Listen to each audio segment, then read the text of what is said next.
공채가 시작이 됐을 때 저희가 뭐 앞서 다룬 바가 있습니다. 11월 초에 접수 마감이 됐고 바로 어제 서류 합격자가 발표가 됐네요.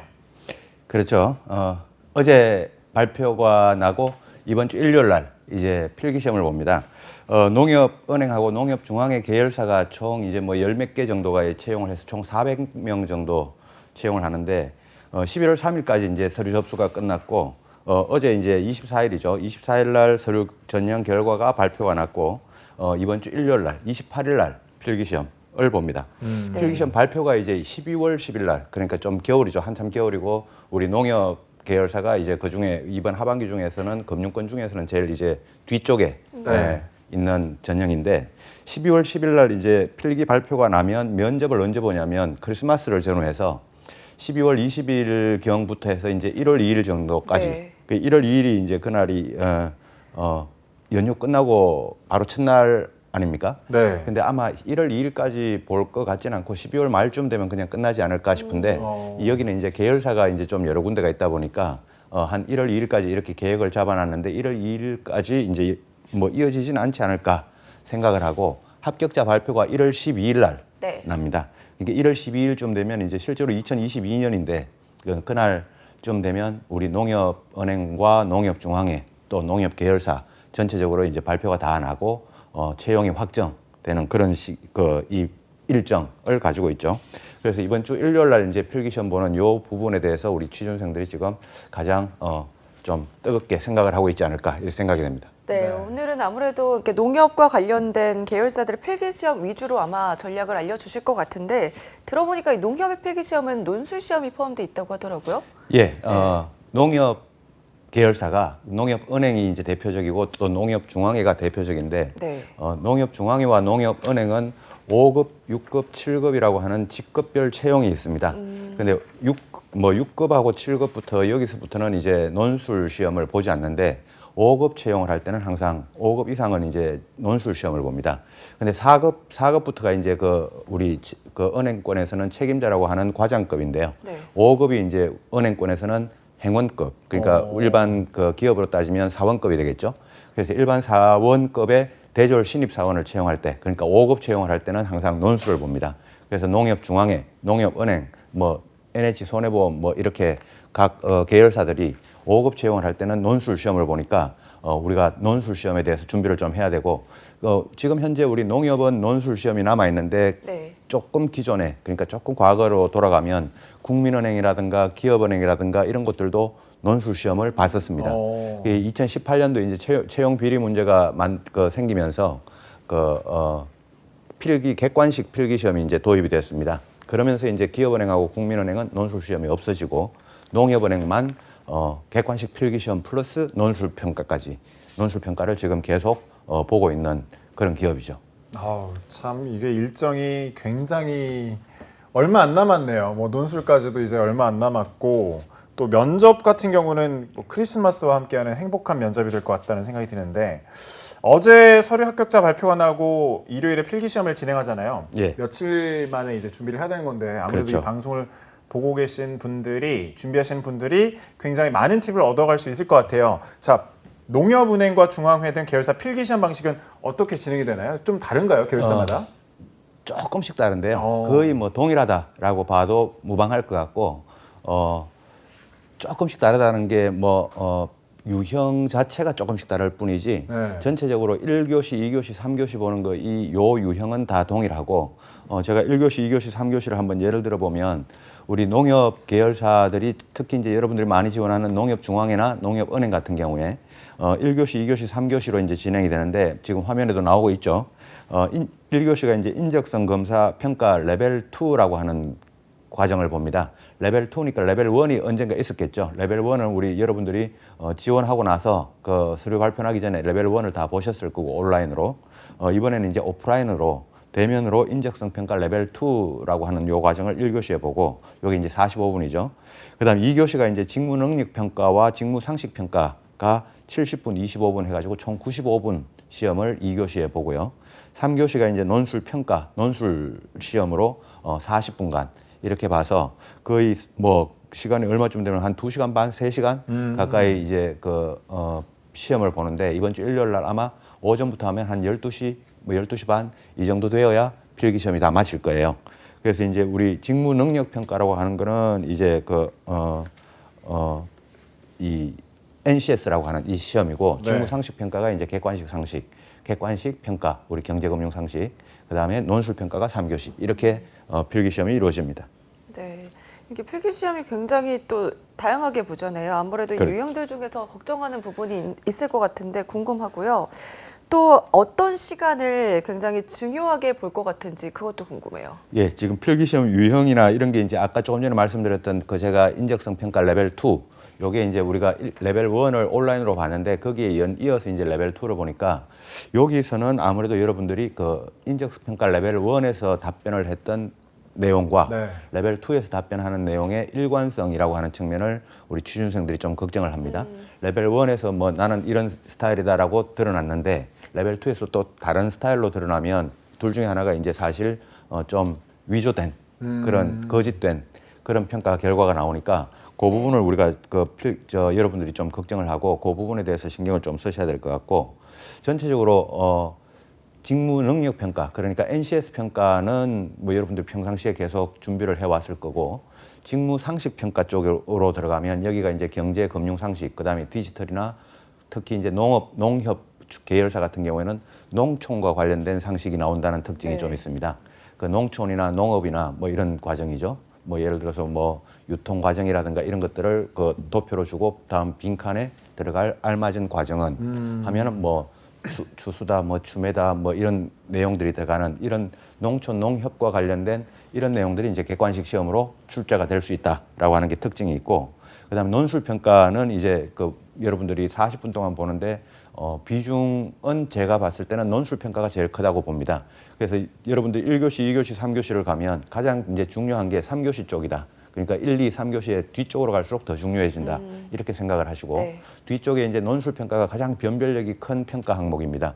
그러니까 지원자들의 변별력이라고 하는 거는 평가하는 사람, 저희 같은 사람들이 이렇게 점수를 다 매기고 나면 점수가 좋은 사람과 점수가 나쁜 사람 간의 편차가 큰 게 변별력이 크다라고 이렇게 해석을 하는데, 뭐 100점짜리도 나오고 10점짜리도 나오고 이게 나오는 반면에 1교시 쪽으로 가면 이게 이제 평가 변별력이 좀 작아지기 때문에 특히 1교시 같은 경우에는 우리가 평가라고 하지 않고 평가라고 인적성 평가라고 하지만 1교시 쪽은 이제 변별력이 작아져서 결국 당락에 미치는 영향은 제일 적다라고 이렇게 생각하고, 2교시 쪽에 여러분들이 직무 능력 평가와 직무 상식 평가는 둘 다 비슷하긴 하지만 그래도 여러분들이 그래도 좀 더 변별력이 있다라고 보는 건 NCS 쪽에서 좀 더 변별력이 있다 이렇게 봐야 될 것 같고, 그래서 제일 중요한 거는 3교시의 논술, 약술, 그다음 두 번째는 NCS, 직무 능력 평가죠. 세 번째는 직무 상식 평가, 마지막으로는 우리 인적성 레벨 2, 요 과정으로 여러분들이 그 신경을 쓰고 준비를 좀 해야 되고, 물론 이제 가장 큰 문제는 날짜가 시간이 별로 안 남았다는 게 그게 우리 취준생들에겐 좀 아까운 시간이죠. 네. 사실 지금부터 뭔가 열심히 준비해야지 했을 때 많이 바뀔 것 같지는 않아요. 그 말씀하신 것처럼 뭐 비중이 있으니까 그 비중대로 좀 잘 준비를 해보는 게 좋을 것 같은데, 비중이 뒤에 교시가 더 중요하잖아요. 그러면 뭐 첫 번째부터 대비를 하다 보면 집중력이 좀 떨어질 것 같거든요. 좀 그렇죠. 집중력을 높일 수 있는 방법이라는 게 있을까요? 사실 우리 농협 계열사 쪽을 준비하는 학생들은 평상시부터 준비를 좀 해왔던 게 보통이고 그게 정상이고, 지금 그렇죠. 어제 서류 평가 결과가 나왔으니까 어제부터 난 필기 시험을 준비하겠다라고 이렇게 생각하는 분들은 없을 겁니다. 여러분들이 없어야죠. 평상시부터 이제 준비를 쭉 해왔으니까 이제 지금은 남아 있는 이 시간은 뭐냐면, 지금 남아 있는 오늘이 이제 목요일이니까 금, 토, 일, 오늘이 목요일이죠.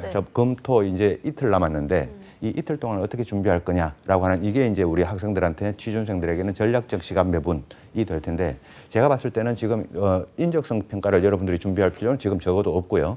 그다음에 NCS와 직무 상식, 그러니까 NCS와 객관식 시험 이 쪽은 지금은 이제 완전히 정리를 하는 단계여야 되고, 지금 이제 온전히 여러분들이 시간을 투입해야 되는 거는 주로 논술과 약술 쪽 어떤 주제에 대해서 어떻게 글을 한번 더 적을 건지 여러분들이 남아있는 이 금요일과 토요일은 논술 쪽으로 약 한 70% 시간을 좀 배분해서 그렇게 준비를 해야 좀 효율적인 준비가 되지 않을까.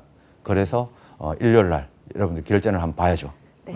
그렇군요. 우리 뱅쌤이 또 잘 정리를 해주시니까 역시 깔끔하다는 생각이 드는데 은행 금융권 필기시험 관련해서 학생들이 또 자주 하는 질문이 있지 않나요? 예, 항상 제가 네. 오프라인에서 우리 취준생들을 만나보면 항상 이 질문을 합니다. 모르는 질문이 나왔을 때 찍고 나와야 됩니까? 비우고 나와야 됩니까? 라고 하는 이 찍어야 질문을. 되나요? 예? 찍어야 될까요? 참 우리 학생들의 입장에서는 그 질문이 궁금할 수밖에 없죠. 네. 예, 궁금할 수밖에 없고 어떻게 하면 조금이라도 당락에 당 쪽으로 갈 수 네. 있는 이런 전략을 구사할 수 있을까를 고민하는 건데 이거는 사실 정답은 뭐냐면 기업마다 다 다릅니다.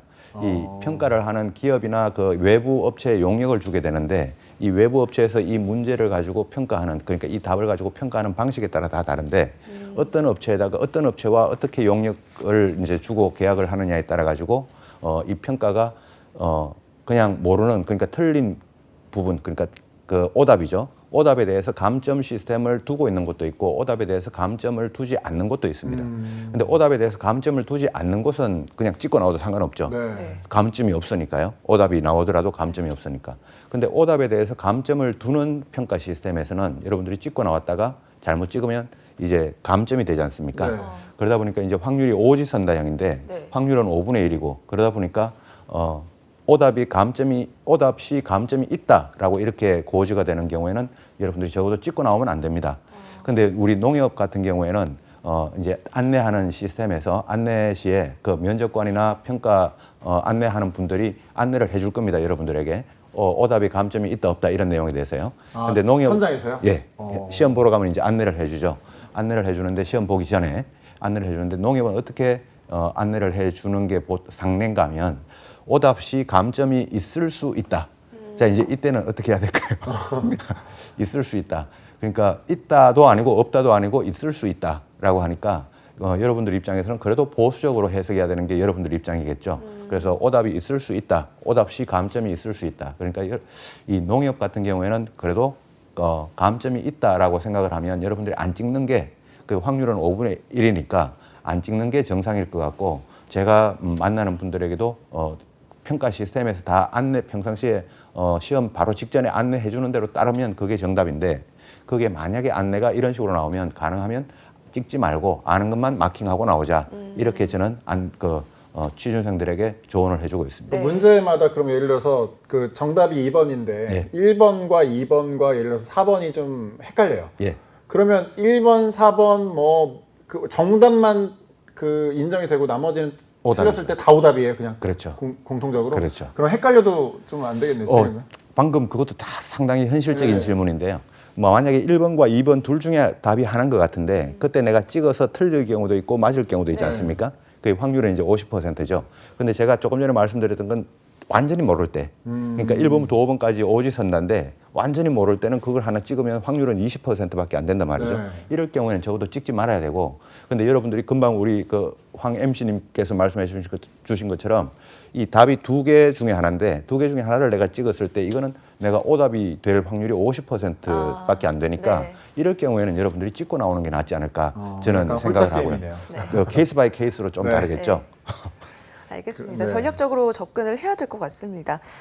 총 3교시를 보는 필기시험, 아무래도 우리 지원자들이 가장 많이 지원하는 곳이 농협중앙회, 농협은행이 아닐까 싶은데요.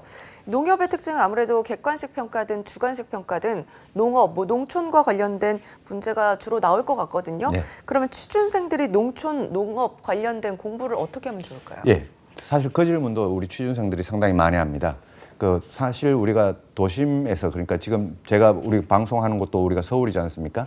근데 이 서울에서 농협과 농촌과 관련된 정보를 안다는 게 사실 현장과 거리감이 있기 때문에 네. 좀 한계가 있지 않습니까? 또 취준생들이 농촌에 거주하는 우리 취준생들만 농협중앙회, 농협은행을 지원하는 것도 아니고 도시 지역에서 대학을 나오고 이렇게 충분히 도심 지역에서 우리 준비하는 취준생들이 훨씬 더 많을 텐데 농촌, 농업, 농협과 관련된 이 이슈들을 어떻게 평상시에 공부하기가 어려울 거란 말이죠. 평상시에 농촌과 관련된 공부를 하는 우리 도시 지역의 대학생들은 없을 겁니다. 현실적으로.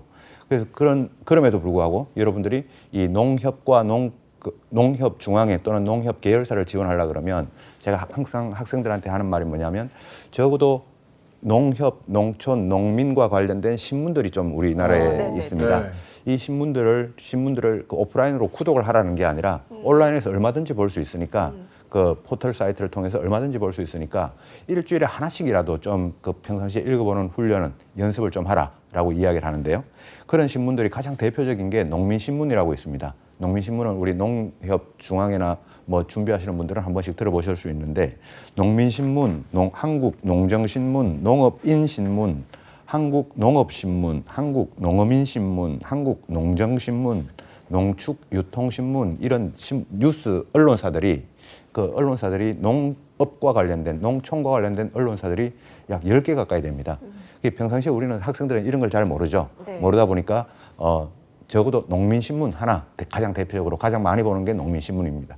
이 농민신문과 관련해 가지고 일주일에 하나씩 정도만 기사나 칼럼이나 이런 부분을 좀 읽어보시면 지금 현재 농촌과 농업과 관련된 이슈가 어떤 것들이 있구나, 농촌에는 지금 디지털 이슈가 어떤 것들이 있구나라는 것을 조금 더 친숙하게 알 수 있다. 이런 식으로 여러분들이 공부를 좀 해보셨으면 좋겠다라고 항상 조언을 드리고 있습니다. 네. 농민신문은 저도 좀 자주 접해봤는데 나머지 신문들은 사실 이번에 처음 알았거든요. 그렇죠. 어쨌든 이런 신문 잘 정리하고 시사 이슈 같은 걸 좀 정리하고 자신의 생각도 좀 써보면 좋을 것 같은데 이게 보면은 우리가 이제 어쨌든 3교시 논술평가를 중점적으로 다뤄야 되잖아요. 그런데 시간이 40분인데 논술뿐만 아니라 약술도 해야 되네요. 예, 논술 하나, 약술 하나를 적는 게 총 시간이 40분입니다. 네. 그래서 보통 우리가 그 금융공기업이라든가 이런 데 필기시험 논술 평가를 보러 가면 시간을 약 1시간을 주고 1시간 동안 논술만 한 편 정도를 적습니다. 네. 근데 우리 농협 같은 경우에는 시간을 40분을 주고 논술 한 편과 약술 한 편을 적어야 되니까 우선적으로 시간이 상당히 빡빡합니다. 네. 우리 취준생 여러분들은. 그래서 처음에 문제를 그 주제를 딱 받자마자 생각을 진짜 번개같이 해서 번개같이 이 타이핑 그러니까 여러분들이 이렇게 적어 나가야 되겠죠. 적어 나가야 되는데 그래서 그래야 분량을 맞추고 시간을 맞출 수가 있는데 공통 주제와 선택 주제가 있습니다. 농협에서는 공통 주제로 약수를 주고요. 약수를 주는데 이 약술은 그 계열사별 그러니까 농협중앙회도 그렇고 농협은행도 그렇고 다 똑같이 같은 주제가 나오는 게 공통 주제입니다. 선택 주제는 이제 2개 중에 하나를 이제 선택하는 이런 주제인데 약술이 이제 농업과 농촌과 농민과 관련된 농협과 관련된 이런 주제가 나오는 게 약술이고요. 이건 이제 공통 주제죠. 그다음 선택 주제가 뭐가 나오냐면 일단 그 농협, 농촌과 관련된 주제가 하나 나오고 그다음에 경제, 금융, 시사, 디지털과 관련된 주제가 하나 나와서 이 둘 중에 하나를 선택해서 적게끔 되어 있습니다. 그래서 이 주제를 먼저 선택하는 것도 여러분들이 이제 전략적으로 선택을 하든 뭐 지식이 있는 쪽으로 더 선택을 해야 되겠지만 이 약술과 논술을 한 편 같이 적어야 되는 이 시간, 전략적 시간 배분도 또 중요할 거고요. 그래서 이 농협, 농촌, 농민과 관련된 이런 주제를 여러분들이 계속 논술 주제로 받으니까 이 주제들에 대해서 여러분들이 공부를 하지 않을 수가 없죠. 지금부터 오늘 내일 빡세게 좀 공부해야 될 거로 보여집니다. 네. 그리고 이 논술을 직접 이렇게 써야 되니까 분량은 어느 정도 적어야 될지 또 주제는 어떤 주제를 해야 될지 또 고민될 것 같거든요. 그렇죠. 조금 전에 금방 말씀드린 것처럼 이제 농촌, 농민 이쪽 농업과 관련된 주제가 나오는데 네. 약술과 논술에 있어 가지고 약술 주제, 약술은 여러분들이 분량을 어떻게 선택해야 되냐면 한 5줄에서 10줄 약술 같은 경우에 그 사이즈가 비포 사이즈 답안지가 나옵니다. 네. 비포 사이즈 답안지가 나오는데 한 5줄에서 10줄 정도 적는다라고 하면 한 5분에서 10분 정도 한 줄 적는데 딱 1분 정도 걸립니다. 평균적으로. 한 5분에서 10분 정도. 그다음에 논술 같은 경우에는 딱 한 면을 적습니다. 한 페이지죠. 뒷면으로 넘어가지 않습니다. 그래서 한 면을 적는데 한 면이 보통 여러분들이 적으면 한 몇 줄 정도가 나오냐면 한 25줄에서 30줄 정도가 나옵니다. 그래서 그건 딱 25분에서 30분 정도가 되겠죠. 그러면은 5분에서 10분, 25분에서 30분 하면 거의 뭐 40분 딱입니다. 뭐 거의 생각할 틈이 없이 그냥 쭉 적어 나가야 네. 되는데 어떤 주제를 이제 특히 이제 약술은 공통이니까 그냥 무조건 적어야 되는 거고 주제가 하나밖에 안 나오니까요. 그건 무조건 적어야 되는 거고 논술은 둘 중에 이제 경제금융 쪽을 적을까 아니면 농업, 농촌 쪽을 적을까 이 둘 중에 하나를 선택하는데 어느 쪽이 이제 여러분들에게 더 유리하다, 불리하다라고 하기보다는 일단은 여러분들이 농협에 지원하는 거니까 일단 먼저 농협과 관련된, 농촌과 관련된 이 주제에 대해서 내가 적을 수 있는지 없는지 이 부분을 한번 보고 그 다음에 못 적겠다 싶으면 이제 경제금융 쪽으로 가야 되는 그게 전략적 선택이 아닐까 생각을 합니다. 네. 네. 아무래도 약술하고 논술 중에서는 논술이 분량도 좀 길고 글의 뭐 구성 같은 것도 짜야 되니까 더 어려울 것 같은데 40분 동안은 어쨌든 논술하고 약술을 다 해야 되잖아요. 비중이라든지 어떤 시간 배분 같은 것도 굉장히 중요할 것 같아요. 뭐부터 해야 될지 이런 부분이 어떻게 해야 될까요? 40분 동안 이제 약술 하나, 논술 하나를 네. 적다 보면 거의 25분, 15분 또는 30분, 10분 이렇게 시간 배분을 하는 게 가장 전략적이고요. 논술 25분에서 30분 사이, 약술은 5분에서 10분 사이. 이렇게 배정을 하되 여러분들이 뭘 적을까, 뭘 먼저 적을까, 40분 동안 논술을 먼저 적을까, 약술을 먼저 적을까인데 이건 저는 항상 논술을 먼저 적으라고 이야기합니다. 그건 당연히 논술 배점이 크기 때문에 네. 논술 분량이 길고 논술 배점이 크기 때문에 논술을 먼저 적어라라고 저는 항상 이야기를 하는데 약술이 그렇다고 좀 여러분들이 또 빨리 끝내고 논술 적으러 가야지라고 생각하다 보면 논술 마지막 부분에서 여러분들 시간에 쫓길 경우가 생깁니다. 그래서 논술을 먼저 늦어도 30분이 지날 타이밍까지는 논술을 먼저 끝내놓고 나머지 10분 동안 조금 여유 있게 약술을 적어야 될 것 같고 약술을 적다가 끝이 마무리가 못 되는 부분과 논술을 적다가 끝에 마무리가 되지 못하는 부분과는 논술에서 더 치명적일 수 있으니까 네. 차라리 끝에 마무리가 덜 되더라도 약술에서 덜 되어야 된다는 거죠. 그래서 논술을 항상 먼저 적어라라고 이야기를 하고 시간은 논술을 저는 최대 30분 정도로 시간을 우리 취준생들에게 권유해드리고 싶고 네. 그럼 약술 시간이 한 10분이 남죠. 약술 시간이 10분이 남으니까 10분 동안 얼마든지 적을 수 있다. 그러니까 주제를 보자마자 약술 주제는 일단 뭘 적든지 일단 팽개쳐 놓고 일단 논술부터 무조건 이제 먼저 덤벼야 된다라고 이렇게 제가 항상 이야기를 하죠. 네, 알겠습니다. 그러면 논술 같은 경우는 과거에 어떤 주제가 나온지도 궁금하거든요. 그렇죠. 논술 우리가 이 필기시험에서 논술이 우리가 농업, 농촌 네. 이런 쪽 주제가 이제 나오다 보니까 그다음 경제, 금융 이런 쪽도 같이 나오다 보니까 과거에는 어떤 주제들이 나왔냐면 뭐 예를 들어서 블록체인 기술이 농촌과 우리 경제에 미치는 영향 이런 주제도 나왔고 그다음 저성장이 우리가 계속 이제 코로나19나 여러 가지 그 무역 전쟁 영향 등으로 저성장이 계속되면서 이게 우리 저성장이 농업 부분에 어떤 영향을 미치냐. 그럼 거기에 대해서 우리 농협은 또 어떻게 해야 되냐라고 하는 이런 주제가 나왔고 이런 주제가 전부 다 약술이 아니고 논술입니다. 네. 그다음에 뭐 공공의 이익, 우리 농민 전체, 농업인 전체 이 공공의 이익을 위한 농업과 농협의 역할. 자, 공공의 농업인 전체 또는 우리 국가 전체를 따졌을 때 이 공공의 이익을 위해서 농업인은 어떻게 해야 될까? 그리고 우리 농협은 어떻게 될까? 상당히 주제만 들어도 조금 막연한 네. 그런 주제가 아닐 수 없는데 그다음 과거에는 또 반농 반X라고 하는 게 있었습니다. 네. 반농 반X는 우리 특히 이제 좀 젊은 층에서 농업인의 삶을 반 정도 50%하고 또 50%는 그냥 직장인이라든가 프리랜서라든가 이런 어떤 생활 구조를 이어가는 우리 젊은 세대의 풍토가 있는데요. 이런 스타일을 반농 반X라고 합니다. 이런 그 반농 반X 현상이 나타난 배경이나 문제점 그리고 여기에 대해서 농협은 또 어떻게 해야 될까? 그래서 이 주제를 보면 전부 다 끝에 이제 마무리 후반부 쪽에 보면 전부 다 역할, 방향성, 뭐 대응 방안 이런 주제들이 많이 나옵니다. 우리 이 부분에 대해서 이제 여러분들이 좀 공부를 하고 고민을 해야 되는데 이게 이제 쉽지가 않죠. 그래서 이 부분에 대해서 이제 적는 거는 여러분들이 평상시 훈련, 평상시 고민 이런 부분이 좀 많이 들어가야 좀 적을 수 있을 거라고 보여집니다. 그런 부분에서 좀 공부를 해보십시오. 네. 네. 썼다가 또 지웠다가 뭐 수정도 하고 계속 이런 반복되는 시간이 필요할 것 같아요. 그런데 이런 시간이 있을까 사실 좀 궁금한데 어쨌든 논술 평가에서 많은 분들이 좀 준비를 하면서 놓치지 말아야 될 부분이 있을 것 같아요. 그런 부분 좀 짚어주시죠. 네, 중요한 부분이죠. 네. 썼다가 지웠다가라고 우리가 말씀해 주셔서 연필로 쓰면 참 좋을 텐데 네. 연필로 안 씁니다. 또 볼펜으로 논술을 적어야 됩니다. 네.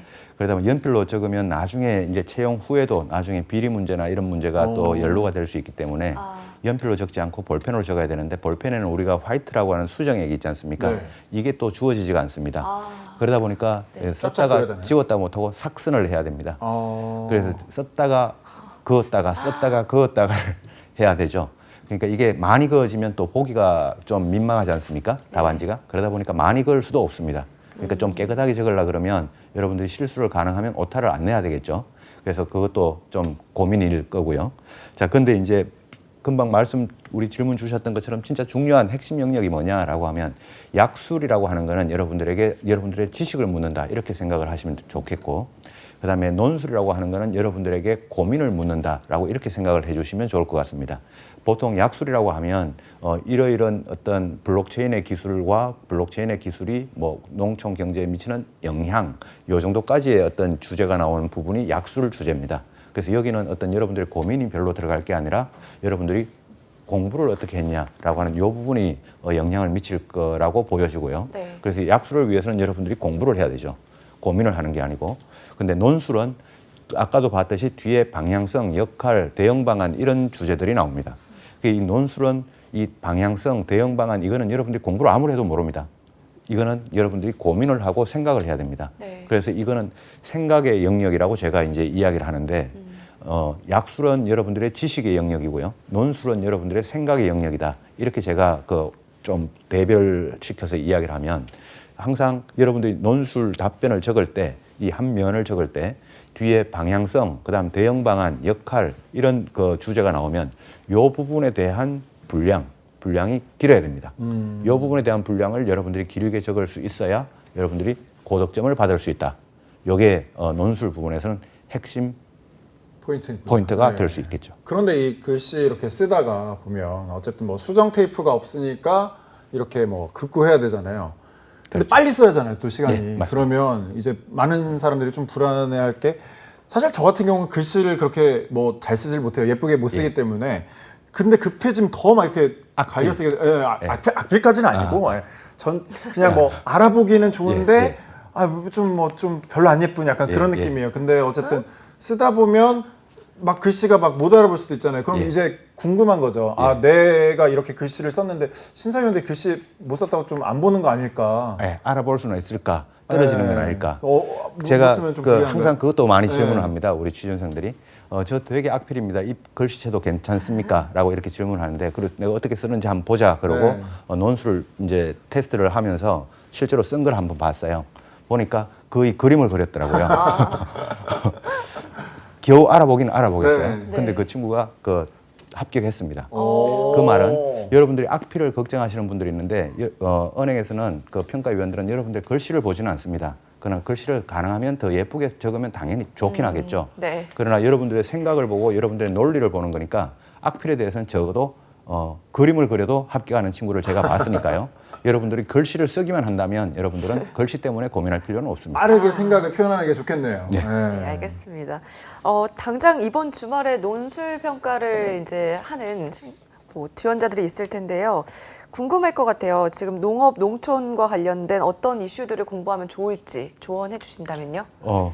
우리 2부까지 그냥 연장 가야 되는데 이 논술 주제가 상당히 중요한 것들도 많고요. 그래서 가장 이제 시급한 게 코로나19 관련이겠죠. 코로나19 관련해가지고 이제 우리 농촌에서는 많은 피해도 보고 뭐 영향도 많이 받았을 겁니다. 코로나19 관련해서 우리 농업과 농촌 사회가 어떤 영향을 받았는지 거기에 대해서 어떤 대응 방안을 가지고 가야 될 건지 이게 이제 가장 포인트 중에 하나일 거고, 최근에 또 귀농 인구, 귀촌 인구 이런 인구들이 많이 늘어나고 있죠. 늘어나고 있으면서 앞으로도 계속 장려를 해나가야 되고, 그다음에 젠트리피케이션이라고 하는 것도 같이 나옵니다. 도심 지역에서만 나오는 게 아니고 농촌 지역에서도 젠트리피케이션이라고 하는 이런 현상들이 나오고, 이런 부분에 대해서도 여러분들이 공부를 좀 해보시고, 그다음에 농협, 은행이나 농협 같은 경우에는 우리 최근에 동남아시아 진출이 많습니다. 그 아세안 지역인 동남아시아 지역에 가서 우리가 과거 70년대, 80년대에 개발을 했던 것처럼 그 지역의 어떤 개발과 부흥을 선도해주는 그런 역할을 해주는 것도 우리 농협의 역할이기도 한데, 그런 쪽 해외 진출과 관련된 그런 쪽도 여러분들이 공부를 좀 해보셨으면 좋겠고, 특히 이제 이거는 뭐 농촌뿐만 아니라 고령화 문제는 도심이나 농촌이나 우리나라 전체가 이제 문제지 않습니까? 이 고령화 문제가 점점 심각해지고 있는 이 상황에서 농촌 사회를 어떻게 점점 더 발전시켜 나가야 될 수 있을지, 그다음에 또 스마트팜과 또 연결시킬 수도 있겠고요. 그다음 우리 농촌 지역에 지금 우리 외국인 근로자들이 많이 들어오고 있습니다. 많이 들어와서 하고 있는데 농사를 짓고 있는데, 특히 코로나 문제 때문에, 코로나19 때문에 농촌 지역에서 외국인 근로자가 잘 못 들어오는 이런 경우도 생기면서 일손도 많이 부족해지고 있습니다. 이런 농촌 지역의 일손 문제, 그다음에 농촌 안에서 양극화 문제, 4차 산업혁명 문제 이런 문제들이 농촌 사회에서 지금 많이 일어나고 있으니까 지금 여러분들이 화면에 나오신 저 화면 캡처를 딱 스크린 캡처를 떠서 여러분들이 저 주제들에 대해서 적어도 남아있는 이틀 동안 공부를 좀 해보셨으면 좋을 것 같습니다. 네.